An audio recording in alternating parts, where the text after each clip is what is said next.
Chapter 11. Soul Harvest. 6 months. Whew.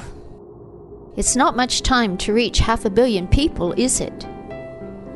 John Dorman was talking to Ramey Strait as they winged their way from London to Johannesburg in South Africa. But Ramey's head was a cauldron of other thoughts and emotions at that particular moment. His mother, Irene as he now called her, had not taken his departure well. She didn't think he was ready for such a task. But Rayford? Ramey liked the idea of his parents being spiritual brother and sister now. Rayford had defended Ramey, reminding Irene of how much the boy had matured in the past year and a half.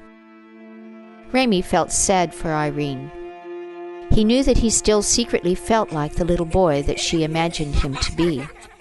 But he was also thrilled about being trusted by his father with so much responsibility at such a young age, and he wanted to prove himself worthy of it. Here he was, only 15 years old, and acting as technical advisor to one of the world's 12 tribal judges. Who could have believed that the spoiled little brat who whined at the slightest inconvenience prior to the collapse of America was now an important leader in a worldwide religious movement? Rayford's words came back to him. You can do it, Ramey, as long as you remember each step of the way that you can't do it, not without God's help. Help me to remember that, he prayed for about the 100th time since he had been designated to travel with John. John Dorman had never had children of his own. He had never even been married. But he liked Ramey, and he showed a genuine concern for the boy's welfare. That was one of the factors that prompted Rayford to release Ramey into John's care. Together, John and Ramey had been given the task of finding 12,000 genuine believers in the countries that made up Southern Africa and West Africa. John's comment, echoing inside Ramey's subconscious, finally caught up with him, and Ramey responded.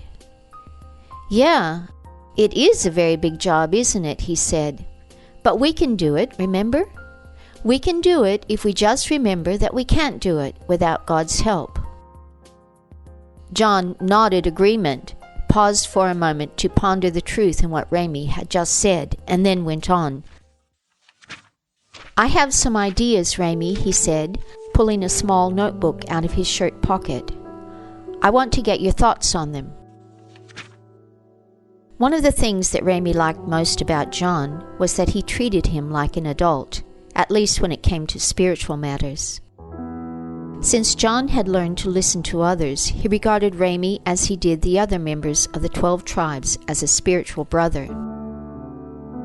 John's plan, as he explained to Ramey, was to set up 4 separate bases in Johannesburg.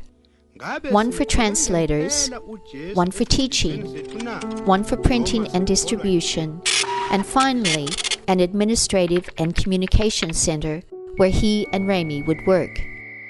Sounds good to me, Ramey said. But it could take us 6 months just to train our first set of workers, the former Jehovah's Witness missionary lamented. And we'll need hundreds of teams like that before we're finished. Remember what what Rayford said about us just being judges? Ramey asked. I think it means that we don't really have to teach everyone. God'll teach them if we just sorta make ourselves available. Ramey patted the briefcase he was still holding in his lap. In it were the studies that Rayford had sent with each of the 6 teams. There's a lot of good teaching in here about listening to God and about listening to one another. You remember how you guys learned so fast from each other when you stopped being so religious? We just got to get them to do that too. John didn't want to say anything to discourage Ramey, but unless he could duplicate Rayford's Big Bang, as the group had come to call the explosion in Neville's lounge room, he was doubtful about his ability to get people to stop being religious, as Ramey so aptly put it. He too whispered a prayer under his breath. They were met at the airport by 2 married couples and 2 single men. Moses and Rebecca Malongo were in their late 20s and had 2 small children, 6-year-old Lebo and Miriam, who was just over a year old. Ringo and Sylvia Laka were a middle-aged couple from Nigeria, but they had traveled to Johannesburg to link up with the others. Abdullah Ibrahim and Marcus Peterson were both single, both from Johannesburg and both in their early 30s.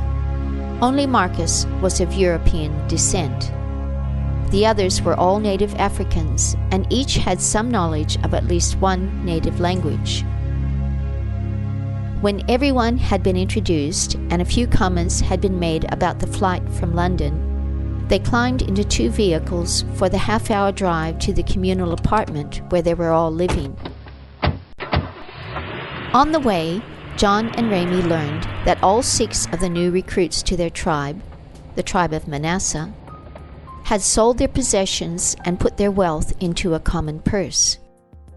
They had just moved into the 3-bedroom apartment which Abdullah, a government scientist until a few weeks ago, had previously been living in on his own. John was keen to get started, so when they arrived, he launched straight into a business meeting, starting with questions about how the believers, who represented several different denominational and religious backgrounds, were dealing with their differences. Some problems were there on starting, confessed Abdullah in a strong Indian accent. We were 7 at first, but one woman was going when things were not as she wanted. Allah showed that we too would end up like her if we did not learn to listen to one another. So that is what we did. We simply listened. John looked over at Ramey, who just smiled knowingly. Well, thank God for that, he said.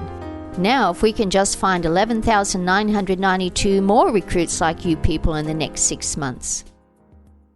Rayford had concluded that the temple in Jerusalem was going to take 220 days to complete, and he believed that it would take an equal period of time for each of the 12 tribes to come together as well. The others listened intently as John explained this theory to them, and they too were overwhelmed with the task that had been set out for them. John then went on to explain his plan for 4 bases in each major city. Fortunately, there was more than enough cash from what each had received for their possessions to rent 4 apartments, buy a truck, and get the presses rolling on literature. It was agreed that the apartment already being used by the local team would become the administrative headquarters where John and Ramey would live and work. Abdullah and Marcus volunteered to start immediately with translating.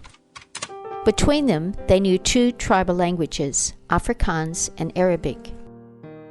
If they should need a rest or if they were needed elsewhere, there were others in the team who could do translations in still more local languages. Moses, who had been previously appointed as the group's accountant, agreed to locate and rent 3 more buildings and to place orders for literature in English straight away, while printouts in other languages were being prepared. Ringo produced a notebook with the names of contacts the team had already made before John and Ramey had arrived.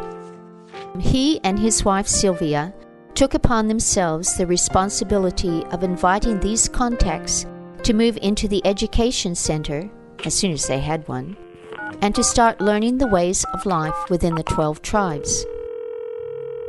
Sylvia reminded them that the woman who had left had threatened to make trouble for the group. She asked how they would protect themselves from recriminations if other members backslid and turned bitter. Apart from leaders, there is no need for people at one base to have informations on other bases, Abdullah said. We can work in cells.